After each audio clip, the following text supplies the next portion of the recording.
Do you believe that you are the creator of your own reality? Yes. Do you believe that therefore you are the attractor of it? Yes.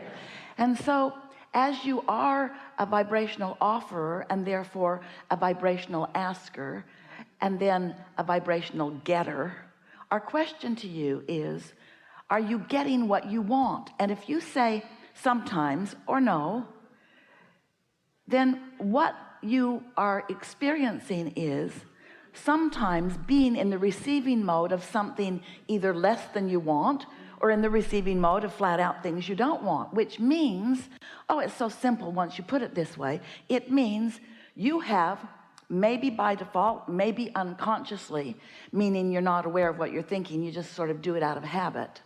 Do you ever do that? Do you ever just do things out of habit rather than thinking about them? If you're just doing it out of habit, then you may very well be carving out thought pathways to unwanted things. And what's so interesting is how you've been thinking those thoughts, you talk about them with your friends, you think those thoughts, you watch the television programs that support those thoughts, you think those thoughts, you think those thoughts, you think those thoughts, you think those thoughts until they are chronic within you. They are full-blown beliefs about things you don't want, and then you're surprised when they come to you. So that's why we ask the question, do you believe that you create your own reality? And if you do, then don't you sort of kind of want to carve out more deliberate thought pathways?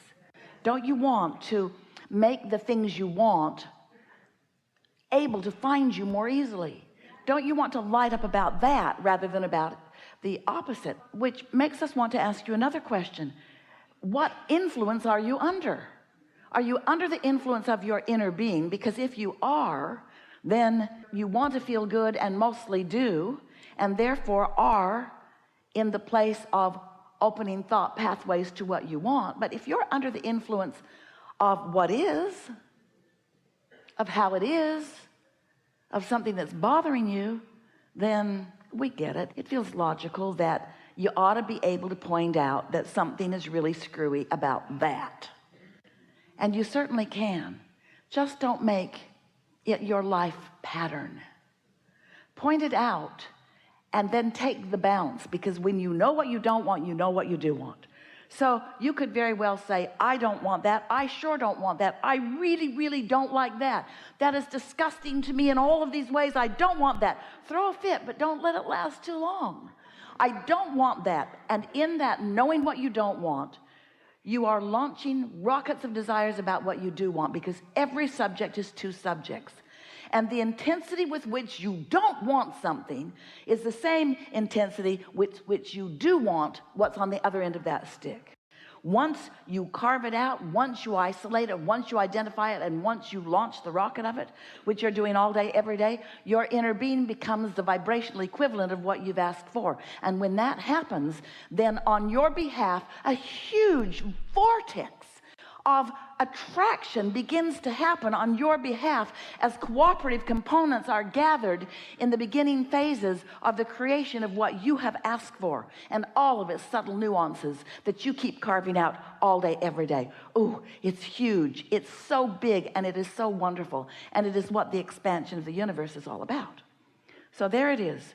It exists. Your creation is born and is nurtured and is growing and is becoming and is gathering the cooperative components. The only question then is, where are you in relationship to it?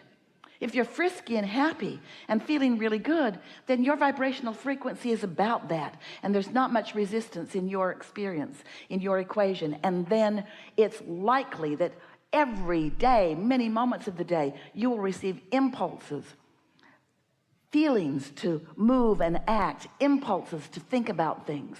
You'll be in on the juicy, deliberate, delicious unfolding of your own creation. You get to then be a witness to what you have set into motion, what your inner being has carried a good way, 99% of the way, in fact, what your inner being has carried a good way for you. And now your only work, step 1 happened, you asked. Step 2 happened, all of that we just described.